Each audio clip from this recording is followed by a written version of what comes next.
In 1 Corinthians chapter 5, Paul says this, "Therefore let us keep the feast, not with old leaven, nor with the leaven of malice and wickedness, but with the unleavened bread of sincerity and truth." Now, what feast is he talking about? Of course, it's the Feast of Unleavened Bread. He is saying, keep it. Keep it by the very, not just the letter, but the spirit of what it's about. We must get all leaven or sin out of our hearts. Now, what is leaven? Spiritually, we know it's anything contrary to Yah. Right? He says here, malice, wickedness. Wickedness is against the Torah. But let's look at something.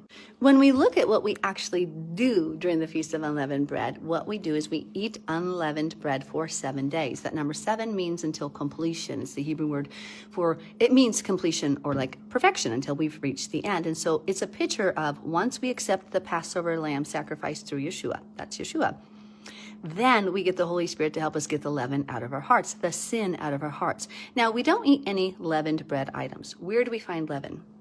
Anything that's in food that says baking soda, baking powder, cream of tartar, yeast, any of those things are leavening agents. Sourdough bread has been leavened through natural fermentation processes. So we want to get the things that make like kind of the bread or the crackers fluffy all out during those times. I'm going to show you.